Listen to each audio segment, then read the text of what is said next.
நாவின் பிரதான செய்திகள். முதலில் தலைப்புச் செய்திகள். யாழில் பரிதாபமாக உயிரிழந்த பச்சிளம் சிசு. ஆசிரியர் பணிப்புறக்கணிப்பால் மாணவர்களுக்கு ஏற்பட்டுள்ள பாதிப்பு. தங்களையும் அங்கீகரிக்க கோரி ஒரு பாலினத்தவரால் நடைபவனி முன்னெடுப்பு. இலங்கையின் அறிவிப்பை வரவேற்கும் சர்வதேச நாணய நிதியம்.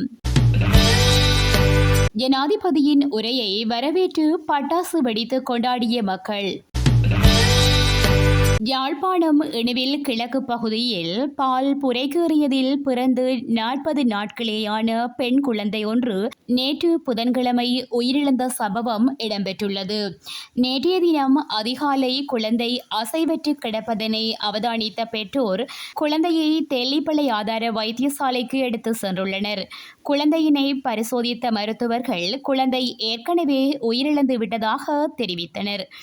இந்நிலையில் குழந்தையின் மரணம் தொடர்பிலான மரண விசாரணைகளை திடீர் மரண விசாரணை அதிகாரி ஜெயபாலசிங்கம் மேற்கொண்டு உடற்கூற்று பரிசோதனைக்கு அறிவுறுத்தினார். தொடர்பில் யாழ் போதனா வைத்தியசாலையில் இடம்பெற்ற உடற்கூற்று பரிசோதனையில் பால் புரைக்கேறியமையினாலேயே மரணம் சம்பவித்துள்ளதாக அறிக்கையிடப்பட்டுள்ளது. ஆசிரியர்கள் மற்றும் அதிபர்கள் பணிக்கு சமூகம் அளிக்காத காரணத்தினால் பல பாடசாலைகளில் மாணவர்கள் மீண்டும் வீடுகளுக்கு திரும்பியுள்ளனர். சீரற்ற காலநிலை நிலவிய போதிலும் இன்று காலை பல பிரதேசங்களில் மாணவர்கள் பாடசாலைகளுக்கு வருகை தந்துள்ளதாக தெரிவிக்கப்படுகிறது. எனினும் ஆசிரியர்கள் மற்றும் அதிபர்கள் சுகவீன விடுமுறையை அறிவித்து பணிப்புறக்கணிப்பில் ஈடுபட்டுள்ளமையால் பல பாடசாலைகளில் மாணவர்கள் மீண்டும் வீடுகளுக்கு சென்றுள்ளனர். இதேவேளை தொழிற்சங்க நடவடிக்கையில் ஈடுபட்டுள்ள ஆசிரியர்கள் தபால் நிலையங்களுக்கு சென்று விடுமுறை எடுப்பதாக மின்னஞ்சல் ஊடக பிராந்திய கல்வி பணிப்பாளருக்கு அறிவித்துள்ளதாக தெரிவித்துள்ளனர். இந்நிலையில் சம்பள முரண்பாடு உள்ளிட்ட பல்வேறு கோரிக்கைகளை முன்வைத்து அதிபர் ஆசிரியர் சங்கங்கள் நேற்றைய தினம் கொழும்பில் பாரிய போராட்டம் ஒன்றை முன்னெடுத்திருந்தனர். இதன்போது நீதிமன்ற தடைகளை மீறி செயற்பட்டமையால் அதனை கட்டுப்படுத்த அவர்கள் மீது நீர்த்தாரை மற்றும் கண்ணீர் புகை தாக்குதல் நடத்தப்பட்டது. இதற்கு எதிர்ப்பு தெரிவிக்கும் விதமாக இன்றும் பணிப்புறக்கணிப்பில் ஈடுபட உள்ளதாக இலங்கை ஆசிரியர் சங்கத்தின் செயலாளர் ஜோசப் ஸ்டாலின் அறிவித்தார். எனினும் நாட்டிலுள்ள அனைத்து அரசாங்க பாடசாலைகளும் இன்று வழமை போல் இயங்கும் என கல்வி அமைச்சு அறிவித்திருந்தமை குறிப்பிடத்தக்கது. வவுனியாவில் ஒரு பாலினத்தவர் தங்களது உரிமைகளை வலியுறுத்தி தங்களையும் சக மனிதர்களாக எண்ண வேண்டுமென்ற கருத்தினை முன்வைத்து நேற்று புதன்கிழமை நடைபவனியொன்றை முன்னெடுத்திருந்தனர்.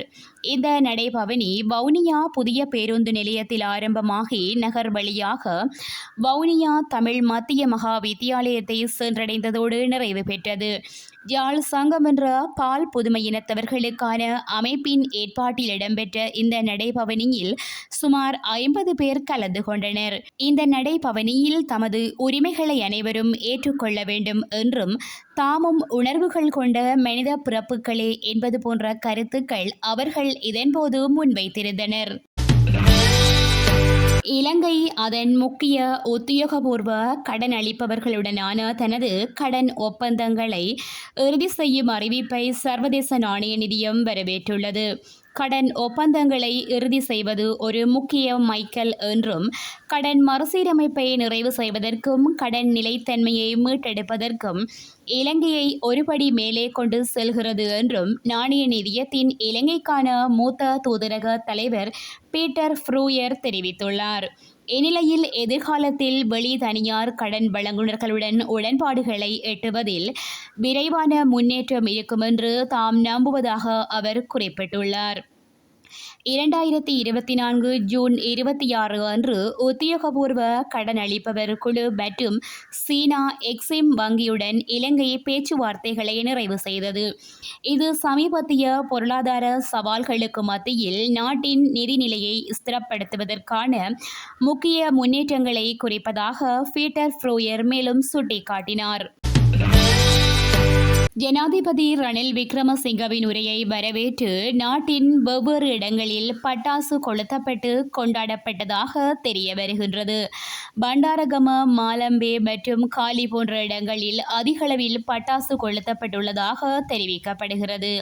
கட்சியின் சிரேஷ்ட உறுப்பினர் ரவி கருணாநாயக்க உள்ளிட்டவர்கள் பாட்சோறு பரிமாறி தங்களது மகிழ்ச்சியை வெளிப்படுத்தியுள்ளதாக தெரிவிக்கப்படுகிறது.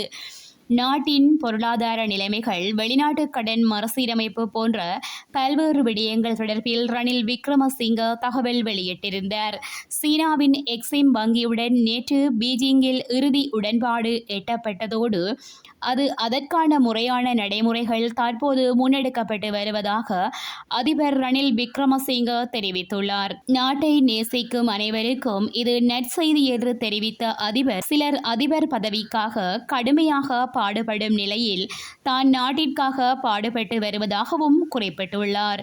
இந்த உரையின் போது ஐக்கிய தேசிய கட்சியின் ஆதரவாளர்கள் இவ்வாறு தங்களது மகிழ்ச்சியை வெளிப்படுத்த பட்டாசு வெடித்து கொண்டாடினர். முல்லைத்தீவு மாங்குளம் ஏனையின் வீதியில் நேற்று முன்தினம் இடம்பெற்ற விபத்தில் 3 உயிரிழந்த நிலையில் அவர்களின் விவரங்கள் வெளியாகியுள்ளது. இந்த கோர விபத்தில் யாழ்ப்பாணத்தை சேர்ந்த 3 உயிரிழந்துள்ளனர். விபத்தில் பேருந்தின் சாரதியான 38 வயதான குணசீலன் லோகேஸ்வரன் மற்றும் சின்னத்தம்பி விசயரத்தினம், பாலசுப்பிரமணியம், பார்த்தீபன் ஆகியோரே உயிரிழந்துள்ளதாக தகவல் வெளியாகியுள்ளது. யாழ்ப்பாணத்திலிருந்து கொழும்பு நோக்கி பயணித்த அதிசொகுசு பேருந்து முல்லைத்தீவு மாங்குளம் போலீஸ் பிரிவிற்குட்பட்ட பனிக்கன்குளம் பகுதியில் நிறுத்தி வைக்கப்பட்டிருந்தது. இதன்போது சொகுசு பேருந்துடன் பார ஊர்தியொன்று மோதி விபத்து இடம்பெற்ற நிலையில் 3 பேர் உயிரிழந்துள்ளதுடன் 2 படுகாயமடைந்தமை குறிப்பிடத்தக்கது. இத்துடன் செய்திகள் நிறைவடைகின்றன. மேலும் செய்திகளை எமது இணையதளமான www.todayjefna.com என்ற இணையதளத்தில் பார்வையிடலாம்.